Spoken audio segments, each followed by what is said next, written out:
We got 2 minutes.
Often a little bit too much for Cubbies. All right.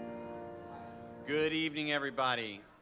It's great to be with you. If you guys would join me, we're stand and sing Angels from the Realms of Glory.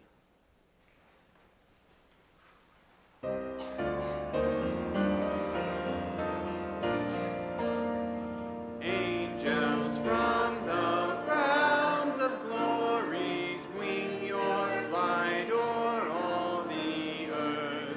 Ye who sang creation's story, now proclaim Messiah's birth. Come and worship, worship Christ the newborn King. Shepherds in the fields abiding, watching o'er your flocks by night. God with man is now residing, yonder shines the infant light. Come and worship, worship Christ the newborn King. Saints before the altar bending, watching long in hope and fear.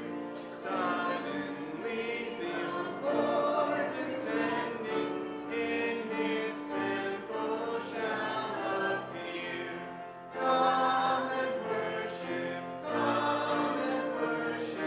worship Christ the newborn King. How many that's a favorite Christmas song? Or even just a favorite song about the angels visiting the shepherds? This one may top what's the other one? Angels We've Heard on High, I think, for me. Will you go ahead and sit down? We're going to sing O Little Town of Bethlehem.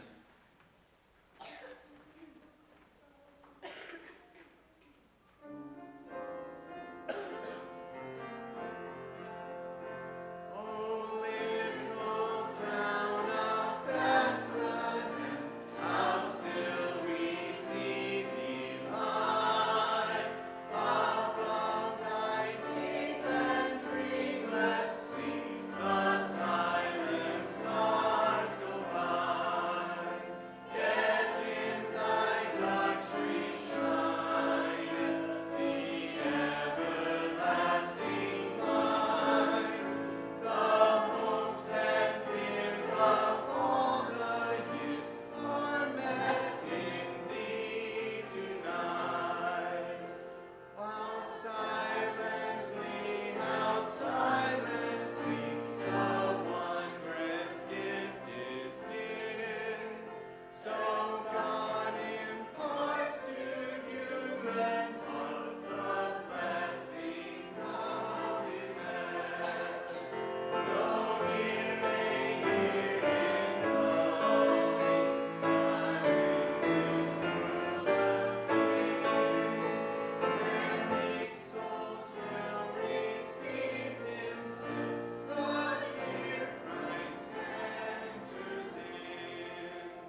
about recently. Please sit down. In my mind, I've got this little story that goes on where you have a lost soul that's wandering in the darkness in the woods in fear, and someone with a lantern points the way. They go that way, they find Christ in a brightly lit room. And in talking with Christ, they decide they want to be that person with a lantern, and they're going to go back out into the dark. And Christ is going to go with them. And that's the kind of Savior that I see when we sing about him being the light. It is that world of darkness that there's just no hope. And then Christ comes in, and he changes our lives. And then we go back out to let others know. And he goes with us. We're going to sing Away in the Manger.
Many of you probably don't know Bob Davids because Bob and Judy haven't been here in a while because of their age, quite honestly, but he's having a pacemaker put in tomorrow morning, so if you pray for him. Skeet had his biopsy on Monday, but they came back with a clean bill of health as far as the biopsy goes. Here's what they said: we don't know why you're having this. So, okay, that comforts your heart, I guess, but anyway, that's the way it is. Miss Juanita Posek was put into hospice care this afternoon, so if you would pray for her. She's 92? Is she 92 yet? At least her next birthday would be 92, so just pray for her. It seems like the Lord's working that direction to call her home. And let's see, then somebody else from this morning. Who was that?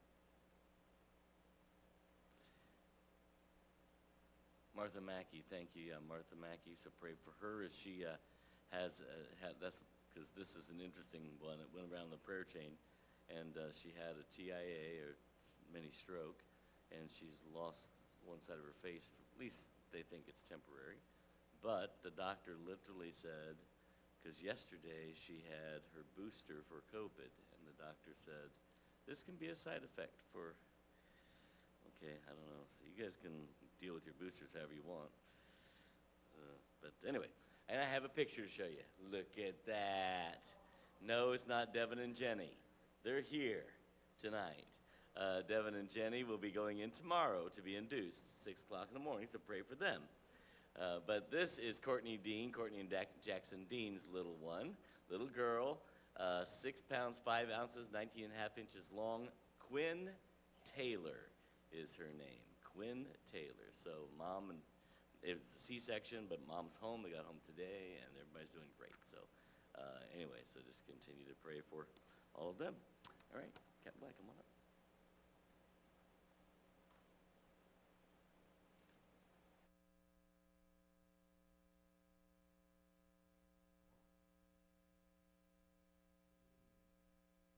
What I'm hoping to do tonight is to get past the foundation and get ready to, in the next 2 weeks, to really talk about, with some degree of precision, how did we get here in the 20th century, and then where are we at in terms of some of the cultural and current events.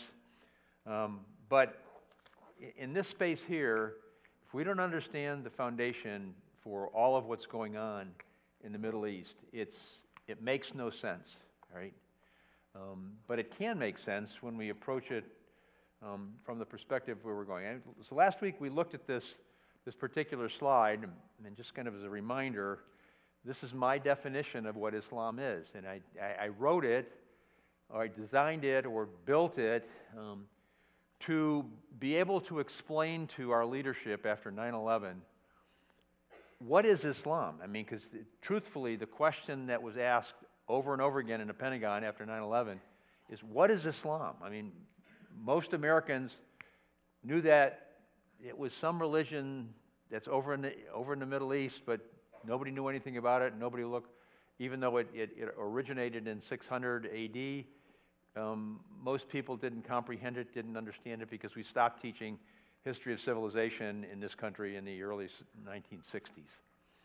So it's a comprehensive system of thought, a replacement civilization. We aren't going to deal with that piece of it. A distinct legal system within which is a religion. Now, you may say, well, why is that so important? Here's the reason why it's so important. Every human being lives by a comprehensive system of thought and life, lives by a legal system, and lives with a religion. Now, the issue becomes this: how do you define all that uniquely? And so when you ask the question of why do people do what they do, their system of thought and life drives that decision, drives those decisions. The particular legal system that they function under, whether it's personal or it's national or it's corporate in some way, has a huge effect. And there are multiple legal systems that function in the world that we live in today. It's where you get the decision, the understanding of what is right and what is wrong, what is appropriate, what's okay, what's not okay. And then religion. We're going to talk about each of these to some extent this evening, because if you get a handle on the idea that everybody has one, many people can't define their own. They just know how to live. And they know what's right and wrong. They know how they're supposed to be. They know how to express their religion. Many people don't know why. But for us, it ought not to be that way. Because when you're asking the question, what constitutes Christianity, we really ought to have a pretty solid handle on that. So when we look at this, you can say Judaism has a comprehensive system of thought and life, a distinct legal system, and a religion. And so does Judeo-Christianity, right? And this is something that we see here in the United States, and it's foundational to understanding who we are as Americans, all right? And that, therefore, has an impact in how do we deal with other nations, conflicts in other places on the planet, etc. And then we go, oh, so it's not bad enough that we have to deal with what is Islam, what is Judaism, what is Judeo-Christianity. Now we have to deal with what is modern paganism, and it is all of those three things that we were just looking at. What is modern liberalism, and what is modern wokeism? And this is what actually drives the train of what's going on in the news and in all of the interactions that exist between human beings on the planet in the 20th and 21st century. So, 100 years. 100 years is a long time. But in 1923, a man by the name of J. Gresham Machen wrote a book entitled Christianity and Liberalism, which I just happen to have a copy of. But you know why I have a copy of this? because as a freshman in Bible college, or a sophomore, I guess it was, I had to read this, all right? So that was 1974, all right? So I was reading a book that was at that point 50-some years old. And when he wrote this, I don't know that he really understood the significance of what he was writing and the impact that it was going to have. But so what surprised me, and we're going to come back to that in just a minute, is that in the December 2nd, 2023 edition of World Magazine, which I mentioned earlier about that to you several weeks ago, this book has been declared to be the book of the year. And so when World Magazine put that, I went, wow, you've got to be kidding me. I mean, I've read this as an undergrad, as a grad student, and I used it when I was teaching history of religion when we were still in Phoenix, all right? It is that significant. But it's also very relevant for where we are in terms of trying to understand this morass that we live in. And it's about the only word that I know to describe it. We were talking about goulash and chili earlier. It's sort of like that. I mean, there's just so much stuff. Modern liberalism is not Christianity at all. Now, these are Machen's words written in 1923, all right, which is significant, all right, in terms of church history, in terms of America in particular, but also in Europe. But a religion which is so entirely different from Christianity as to belong in a distinct category. Now, when you try to unpack that sentence, you all of a sudden it takes you a number of directions depending on how your view of religion is and what your view of Christianity is. And when I was teaching this, and I was teaching this in a history of fundamentalism class as well as in church history, what I said is that if you don't understand the doctrinal system associated with a particular religion, lifestyle, etc., you don't understand what's going on, and it's incomprehensible to really try to figure it out. And when Machen said in 1923 that modern liberalism, and this is your mainstream denominations in the United States today in particular, it's so different from Christianity as to belong into a distinct category. All right? It's so he said we have not moved, we have not changed, but these individuals in these denominational groupings, they have so changed what they believe so as to be different from Christianity. Right? It's not Christianity. But the way that this fleshes out is in this second statement, which also comes from the book. Modern liberalism, despite its liberal use of traditional phraseology, and when he was using that, he said what they do is they use all the same words, but they've redefined them in such a way that they can use the word, and they know that they don't mean what we hear. All right.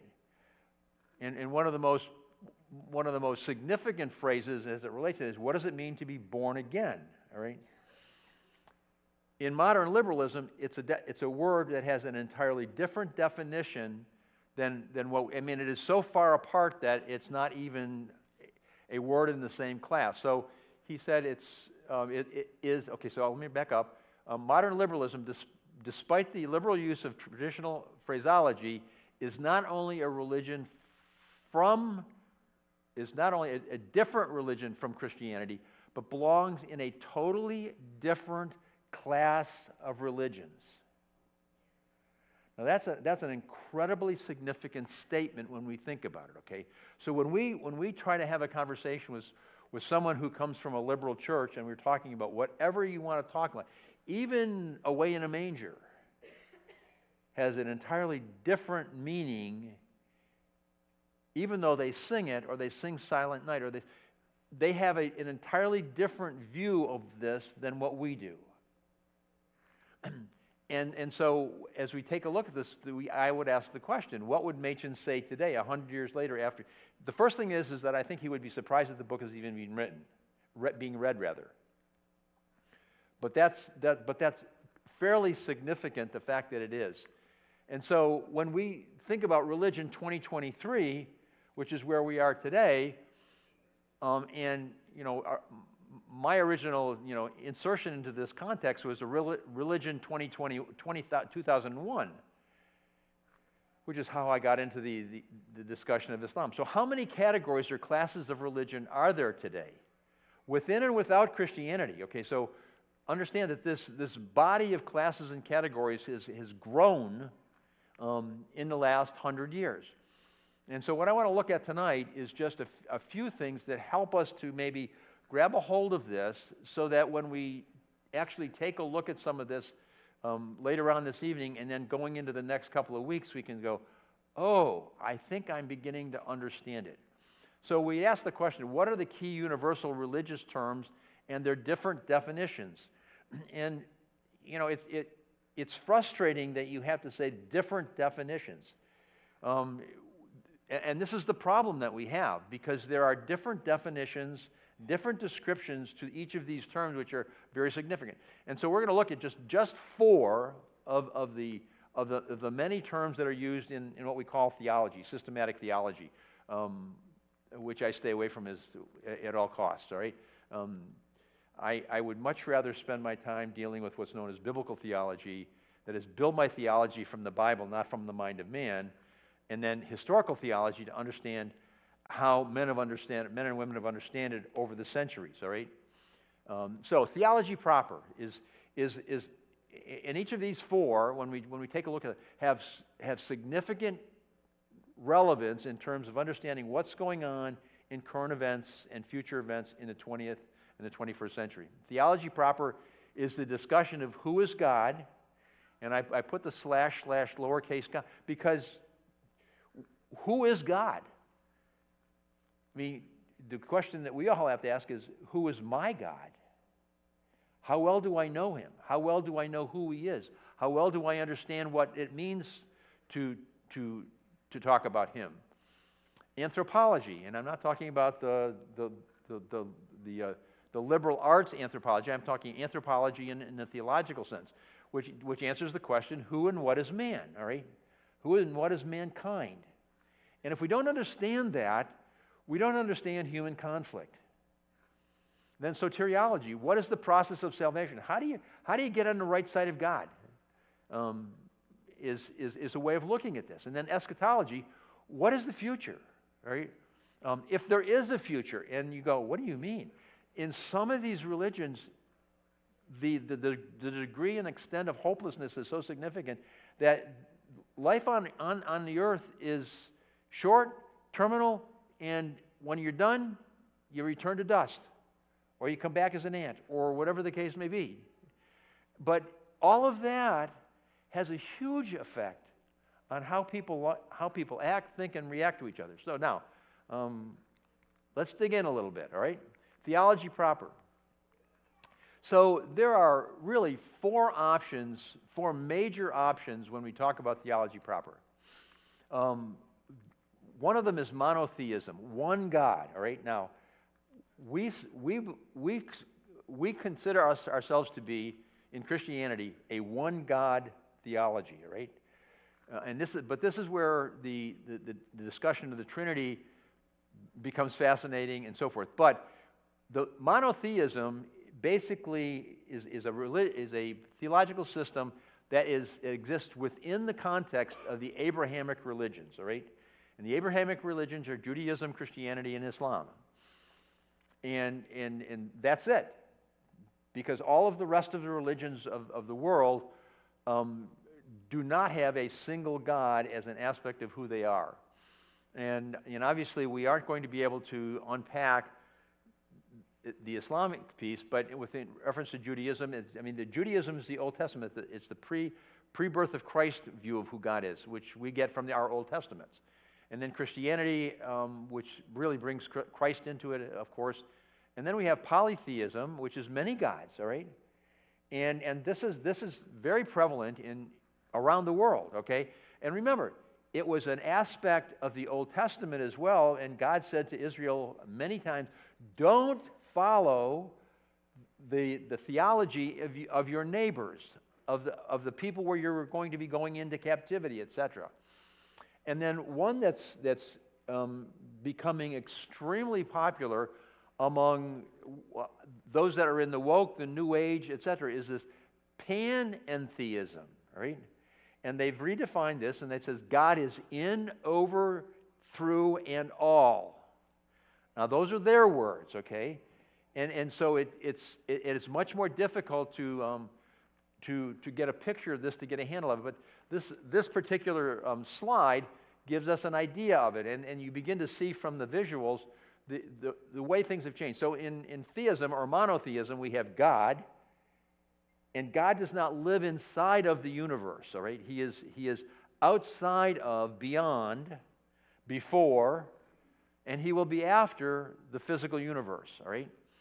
So he's not inside of this as an inherent component. Now, is God aware of what's going on planet Earth? Did Jesus live on the earth? Yes. Is the Holy Spirit here among us, within us, etc.? Yes.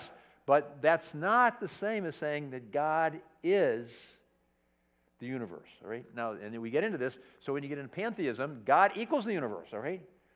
So in this physical realm that we live in, God is everywhere, in everything. And then we have this panentheism. God is in, over, through, etc. And it's a very, very confusing set of words that they use, but they visualize it this way. This is their way of trying to illustrate it for us. Now, then we go to anthropology, and here's where we begin to get into a little bit more of a conflict as it relates to how we view ourselves and how we view other people. And so the options, if you will, in terms of anthropology are this: man is created in the image of God, Genesis 1, and then, however, man fell, Genesis 3. This is a short synopsis of who man is and what man's relationship to God is. And this sets us apart from the rest of the religious communities. And secondly, man is a product of chance or evolution, all right? And this is your scientific view of this, which has a different God. And when you take a look at these views of anthropology, understand that the God that is the creator of mankind, and we are created in his image, is not the same God as those that believe that man is a product of evolution and chance, all right? Then there is the view that man is the supreme being in the universe, and they have a whole series of caveats that go along with that to enable them to support that belief system.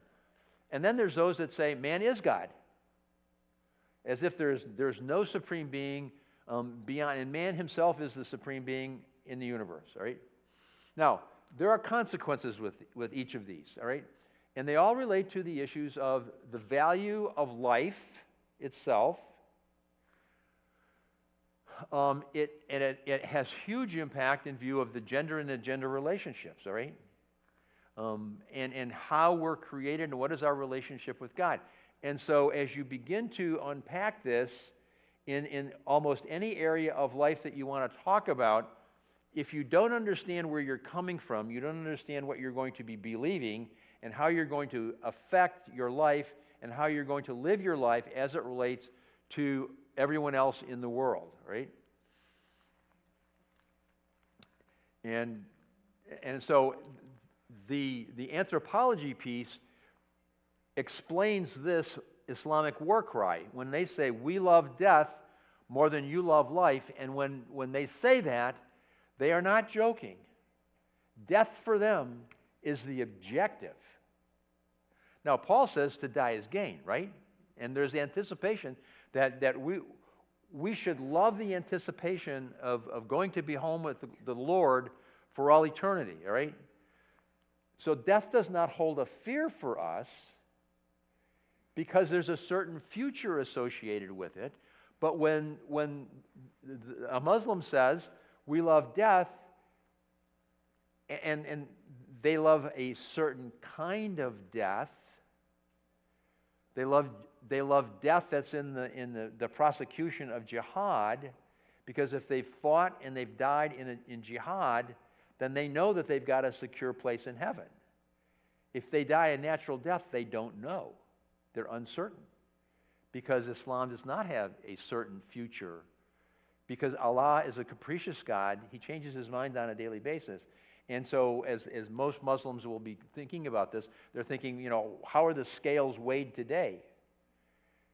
Am I going to get to heaven or am I going to get booted out when I die? And they have no idea of whether they've done sufficient number of works or not. They just know that if they die in jihad, that they go to heaven, and then all of the things that are part of Islam as it relates to death, and I don't want to get into all of that stuff. But so they have a very different view of why life is not important to them. All right. So soteriology. So when we take a look at it, it's planned by God to include a substitutionary sacrifice with a certain eternity that man believes in by faith. Right. That's not what the rest of the world believes. Much of the rest of the world is in this second check mark, planned by God, they acknowledge that, but dependent upon the decision of man in his works with an uncertain future because they don't know if their works have been sufficient to be able to get themselves into that future, which for them is uncertain, which changes the way that they view all of life. There's a hope and a hopelessness there. And then there are the religions where it's a complete unknown, and it's a completely uncertain. Now, and the reason that I want you to understand this is because when I'm looking at people and I'm talking to people, if you don't know where they're coming from their religion perspective, you really don't know how they're going to act and how they're going to function. And so what happens is this, depending on their soteriology, they are going to view their value system very differently, their earthly values. They're going to view the value of others and life in general very differently, right? Because it's a function of their belief system, it's a function of their legal system, it's a function of their thoughts, etc. Now, eschatology becomes important as well here. I mean, so you think, when we take a look at the future, the end times, it's planned by God before creation, all right? Well, it wasn't an afterthought. It's only partially revealed to man. We don't know all the answers. How many people want to know what happens when we die and go to heaven? We have these dreams, we have these ideas, but nobody's come back and talk to us. Even those that have gone and come back, Paul, John, neither of them said very much. They just, it's a minimal amount of information. But God has also said to us, those are the secret things. Allow me to surprise you, all right, if you will. And we should not be fearful of those surprises because we have a good God. We know Him to be a good God. And there's a certain future, and I cannot tell you how important that is. For all the rest of the future is a complete unknown for the most part. It's an unknown in part for us, but it affects the way that we view life on earth, and this is where, because the God is uncertain, how they are viewing of themselves is uncertain.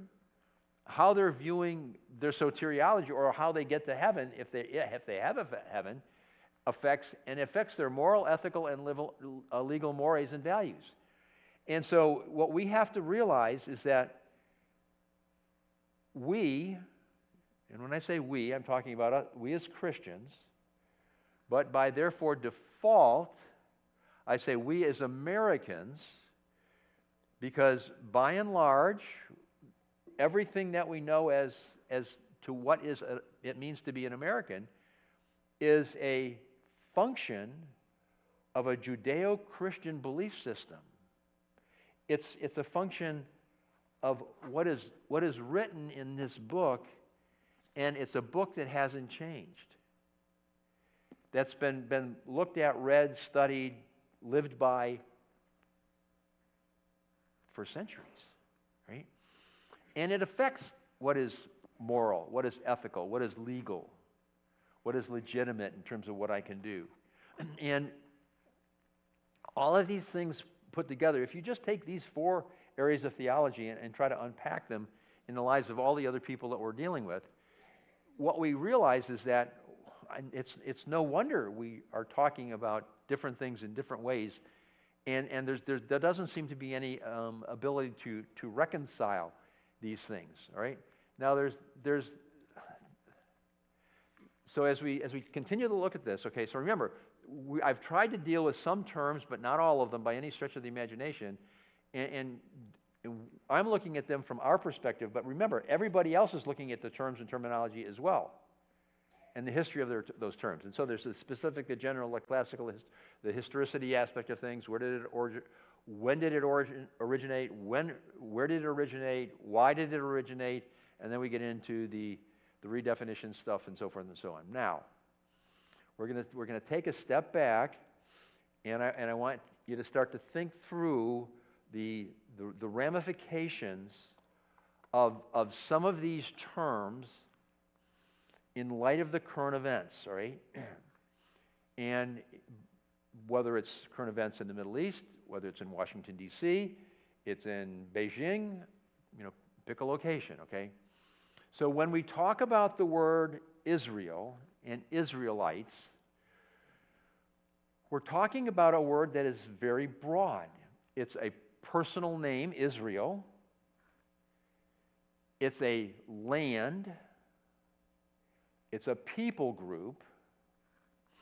And there are several other things that could be put into that list, all right? So then there's Judah, all right?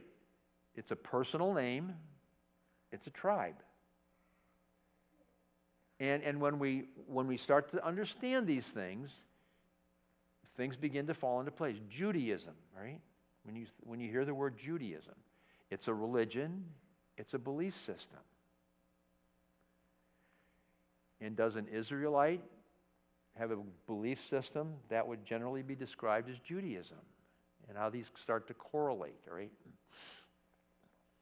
Then we have Jew and Jewish, all right? A Jew is a person. It's a people group. It's a cultural community. And so as we look at this, here's one of the questions that we have to deal with. When we talk about Jewish as a cultural community, is it possible to be Jewish but not be a Jew?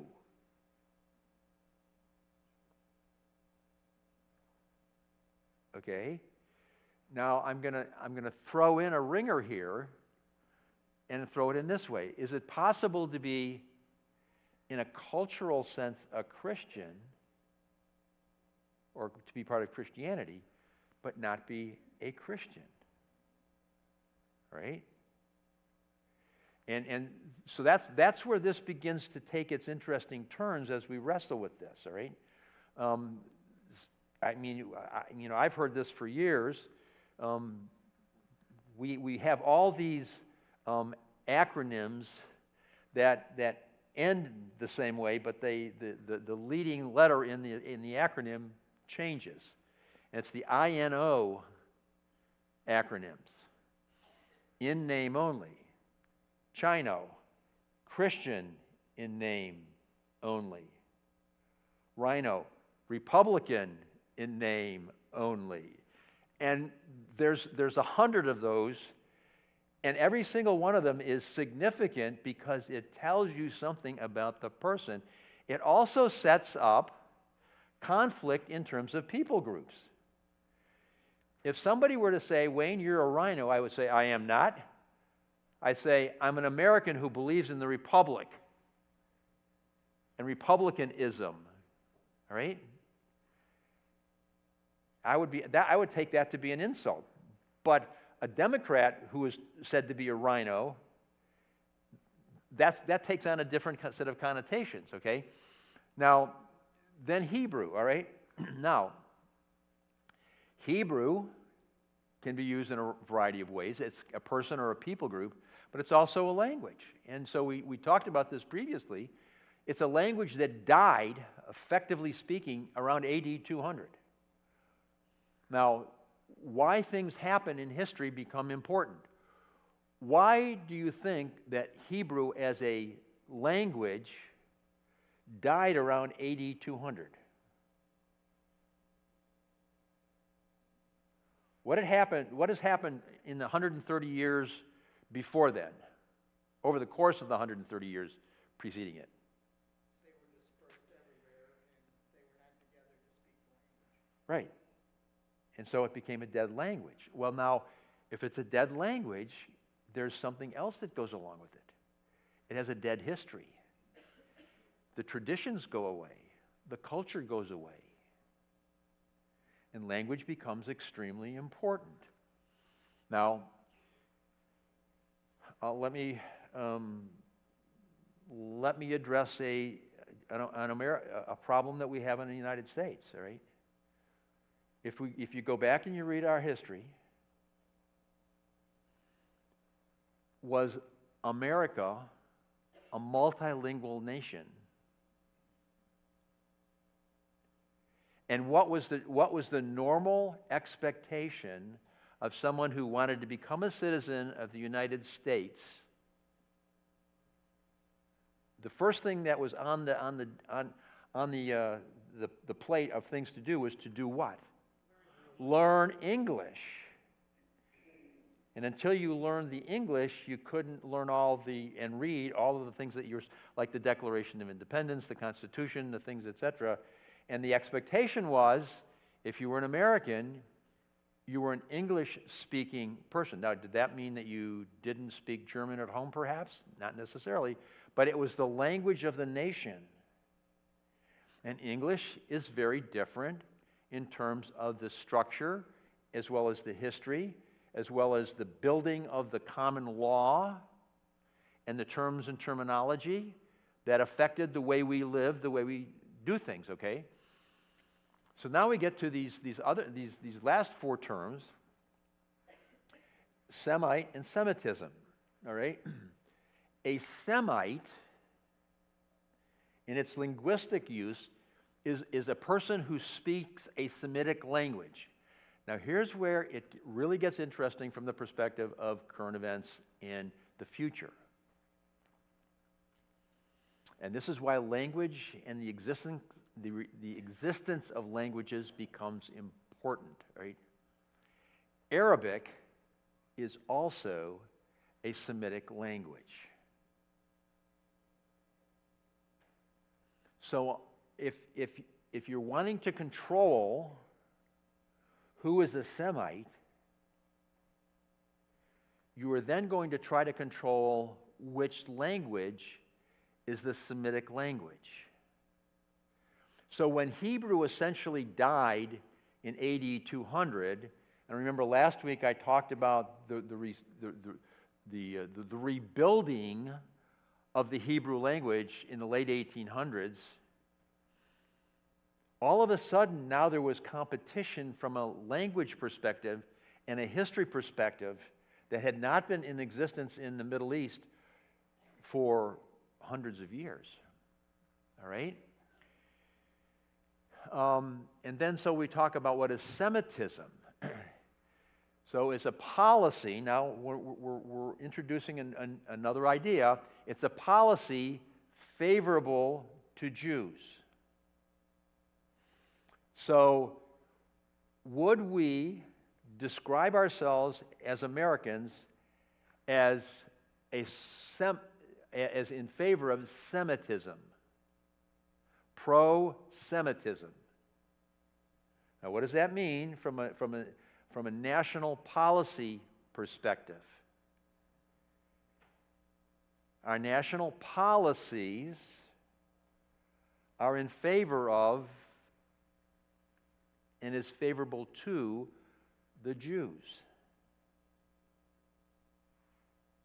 We can have policies as it relates to a lot of things, some of which are conflicting in nature, but if we have said that as a core, our nation is going to be favorable to the Jews, and so they have a step up, if you will, in terms of our national foreign policy, What does that mean by way of implication? In the Middle East in particular.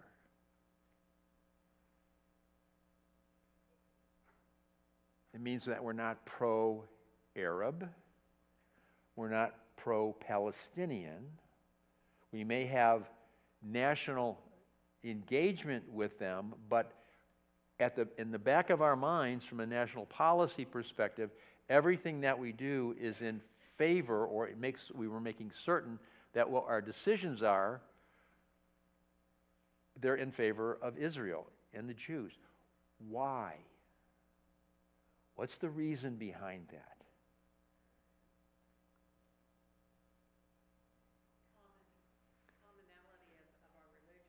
Well, there's another very specific reason as it relates to that. Those who bless Israel are what? What? By God. So if you ask the question, as a nation, do we want to be blessed by God? And the Bible is foundation to developing our national foreign policy, and it had been. That means if we want God's blessing, and use God bless America and so forth and so on, that which is behind that is the idea of Israel. Israel is inherent to, and our approach toward Israel and toward the Jews is inherent to how we function. So now we have Zion and Zionism, right? Zion is a synonym for Jerusalem, or the land of Israel as a whole, right? Zionism is a movement for the establishment and the protection of a Jewish homeland in Israel. Now let's think this through, right? So if we have a national foreign policy that basically is favorable to Israel, and part of that foreign policy is to be in support of the movement among the Jews and others in the world for the establishment and protection of a Jewish homeland in Israel, that alone sets the U.S. up for conflict. Now, what if there is the inclination of some Americans, political, educational, etc., that says pro-Palestine? Can you be pro-Palestine and pro-Israel or pro-Jewish at the same time? Not really, right? You can be ambivalent, maybe, but at the end of the day, when push comes to shove, you have to decide which side of the conflict are you going to be on, and why, right? And so it's sort of like looking at it this way, okay? I alluded to the fact that, I would say I'm an American. I'm more than willing to pledge allegiance to the flag. I'm more than willing to sing all verses of our national anthem. I'm more than willing to support the Constitution as it was written by the Founding Fathers, with an understanding of the Judeo-Christian foundation that it was written from, and recognizing the fact that you have to make the decision as a nation, what flag are we going to live under, all right? Is that the only American flag?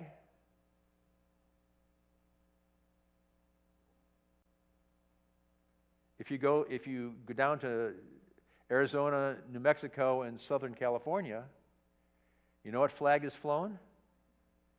The Mexican flag in many areas. You know what flag was flown in Washington, D.C. and the area surrounding it the day of 9/11?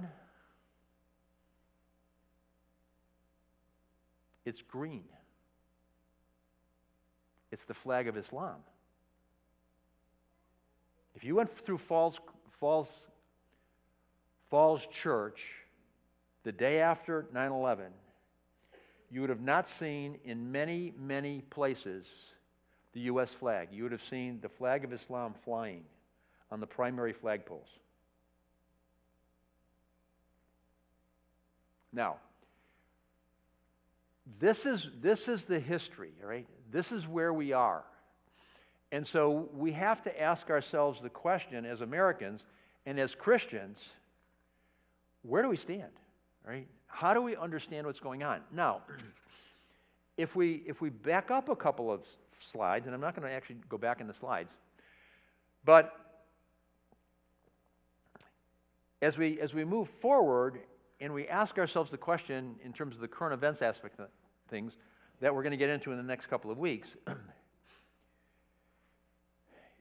is there any significance to the idea of who's the king who reigns from Jerusalem?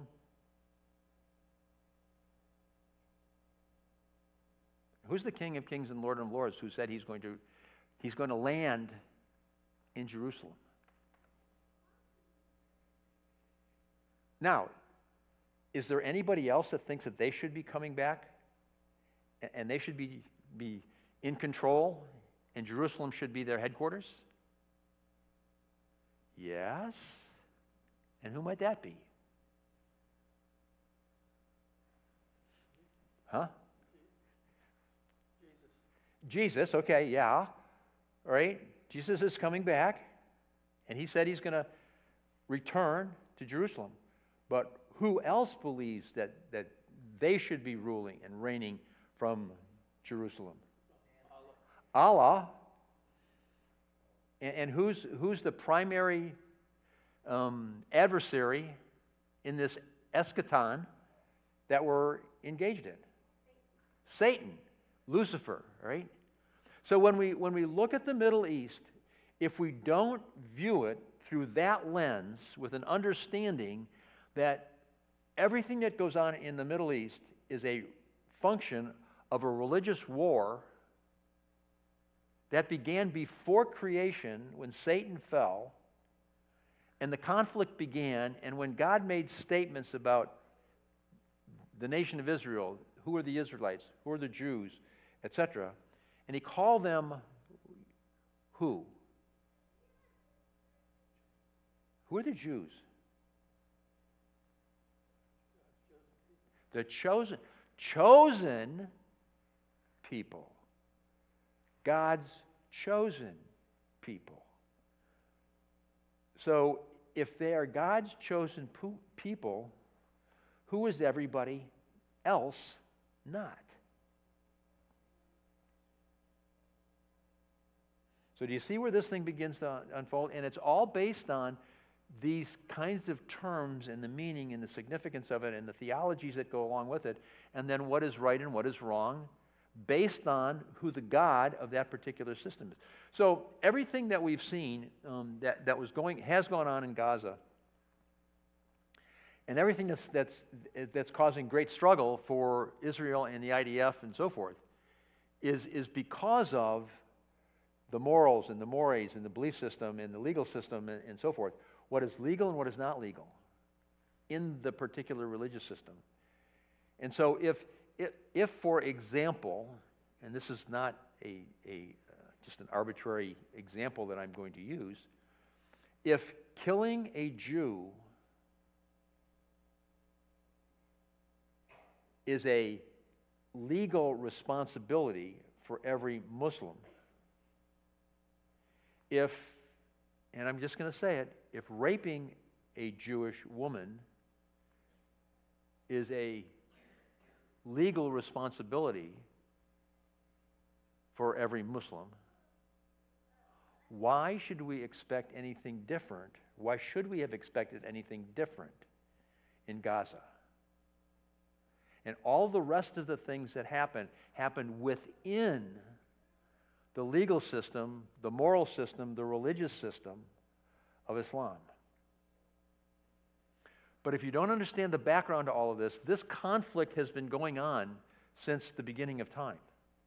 And we'll look at some of it, but everything that I've dealt with over the last 4 weeks rather, it was getting us to this point so that when we talk about things like the Balfour Declaration and we talk about the UN Declaration, etc., they have a context, right? So this is the end, I think, of tonight. Except to say that we're going to get to the wars, we're going to get to the geopolitical events, and we've really covered most of the religious issues that are associated with this. I mean, you understand the why, the how come, you know, and does it rack your brain? Yes, absolutely, right? And we've talked about some of the historical covenants and so forth. We can't get into all of those, but all the way going back through human history, who controls Jerusalem has dominated what goes on in the Middle East since way back BC, all right? And with that, I'm stopping, and I guess it's time for prayer, right? All right.